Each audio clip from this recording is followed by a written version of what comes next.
November 12, 1939. A dimly lit conference room in the Air Ministry building, Whitehall, London. The smell of pipe tobacco and damp wool. Around a mahogany table scarred with coffee rings, 12 men in uniform sit watching one man standing at the head. Air Vice Marshal Wilfrid Freeman holds a single sheet of paper covered in aircraft production figures. His hands are steady, but his career, and possibly Britain's survival, hangs on what he says next. In 8 months, the Luftwaffe will darken the skies over England. The planes Britain builds now will either save the island or condemn it. Freeman is about to bet everything on 3 aircraft that every expert in the room has already declared failures. To understand the weight of this moment, you need to understand what Britain faced in late 1939. The war was 10 weeks old. Poland had fallen in 27 days.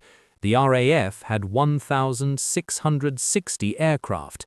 The Luftwaffe had 4,161. British factories were producing outdated biplanes and underpowered bombers that couldn't reach Germany and return.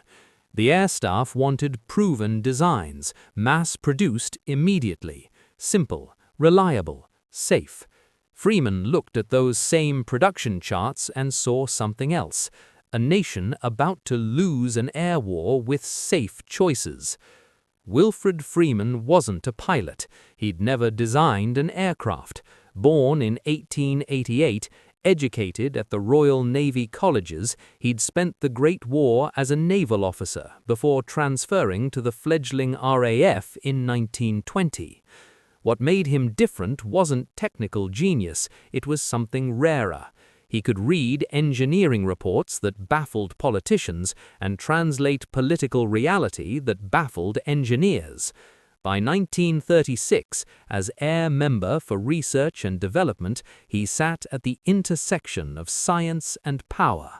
And he'd learned one brutal lesson. Committees don't win wars, decisions do. The Spitfire was the first gamble.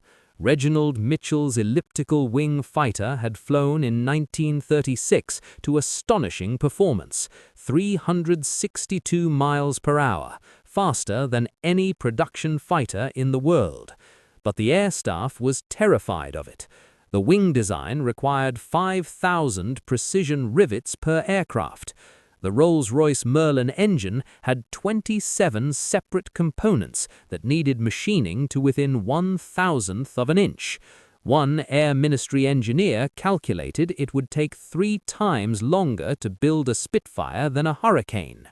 In September 1939, with war declared, the production head told Freeman bluntly, "We can have 500 Hurricanes or 150 Spitfires. Choose." Freeman chose both. He didn't just authorize Spitfire production, he doubled the order to 4,000 aircraft before a single squadron was operational. When accountants protested the cost, he replied with numbers of his own. A Spitfire could intercept a Heinkel H-111 bomber at 20,000 feet. A Hurricane couldn't.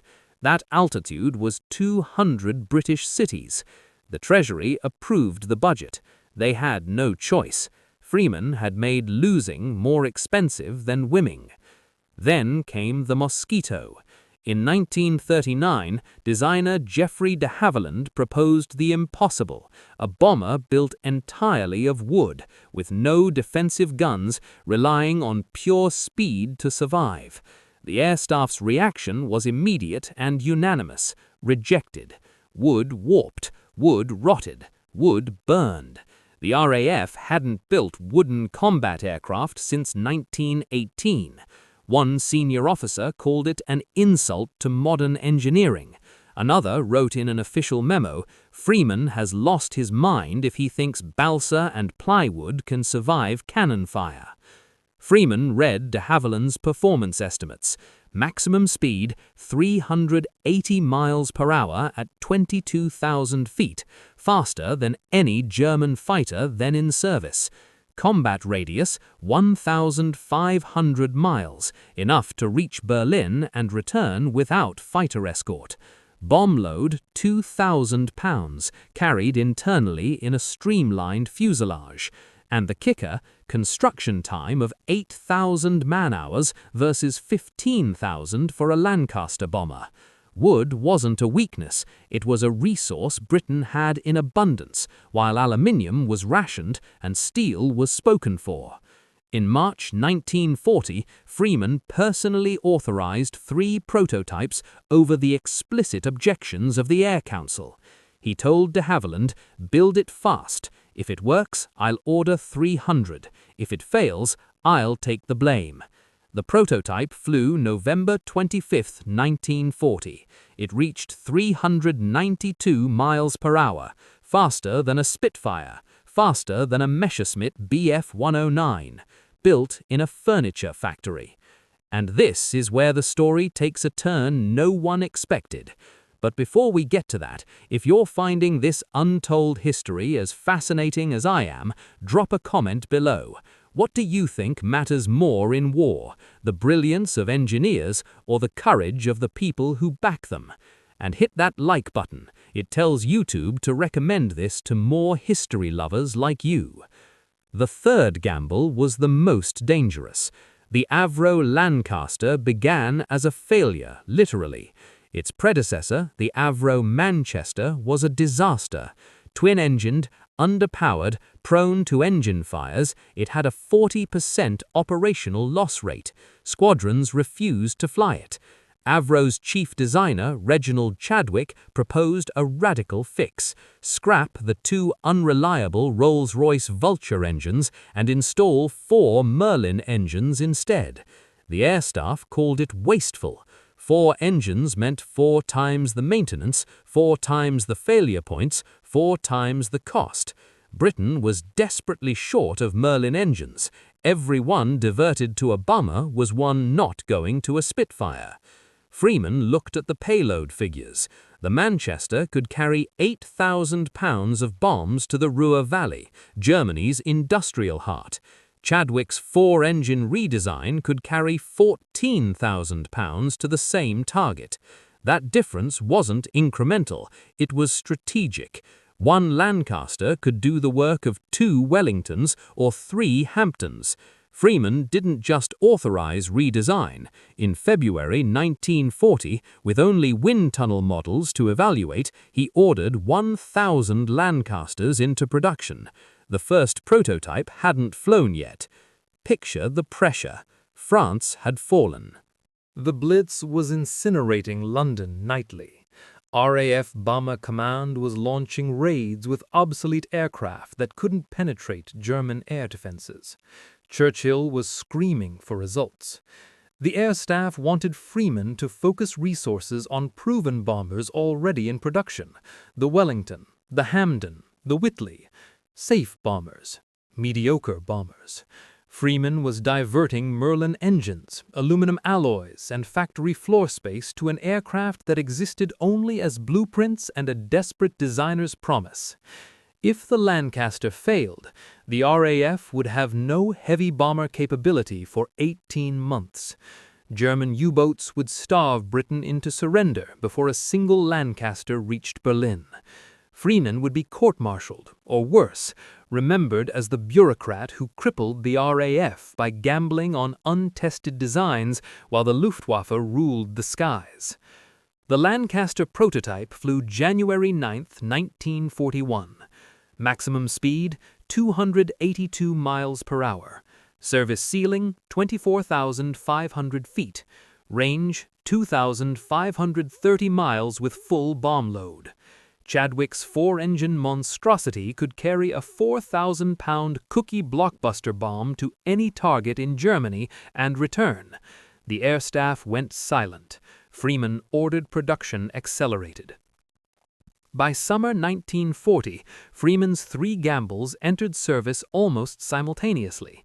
The The Spitfire met the Luftwaffe over Kent and Sussex during the Battle of Britain. Pilots reported what engineers already knew: it could outturn a Messerschmitt Bf 109 at any altitude. Between July and October 1940, Spitfires and Hurricanes together shot down 1,733 German aircraft. The Luftwaffe called off the invasion.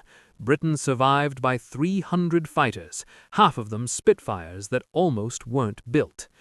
The Mosquito entered service in November 1941 with No. 105 Squadron. Its first combat mission, a daylight precision raid on a Gestapo headquarters in Oslo, succeeded without a single aircraft lost. German fighters couldn't catch it. Flak couldn't track it. Over the next 3 years, Mosquitoes flew 28,000 combat sorties with a loss rate of 1.6%, the lowest of any Allied bomber.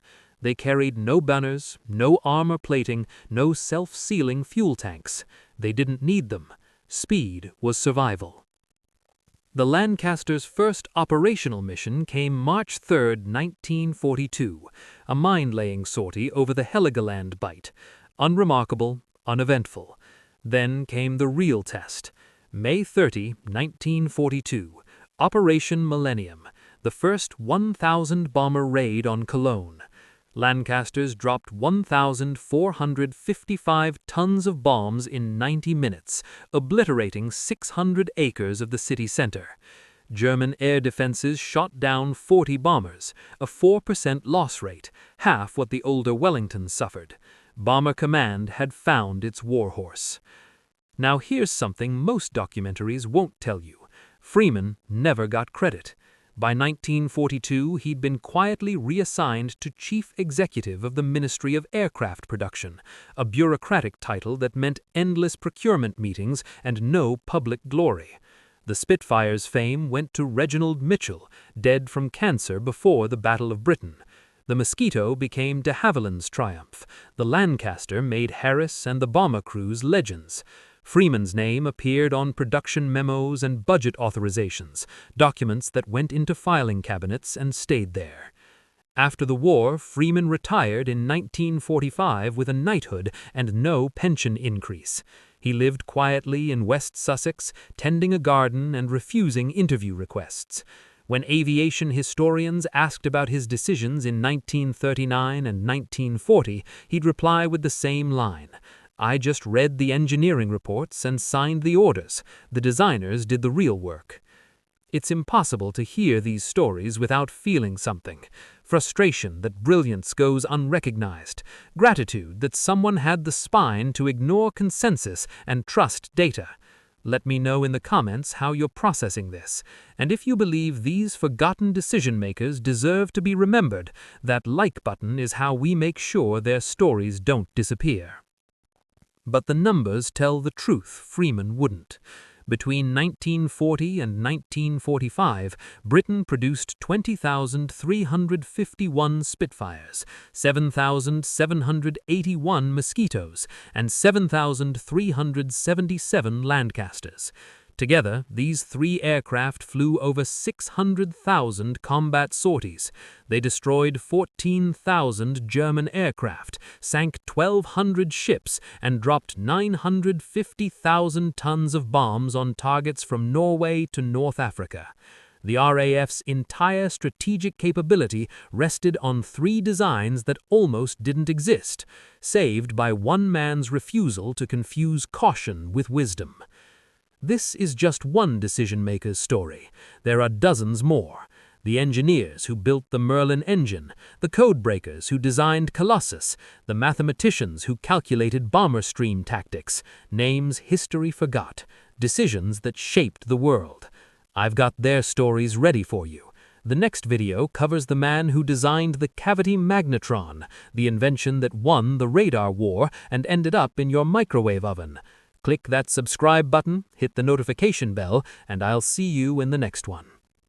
The Air Vice Marshal who bet Britain's survival on 3 failures. The aircraft that dominated the skies and never gave him credit.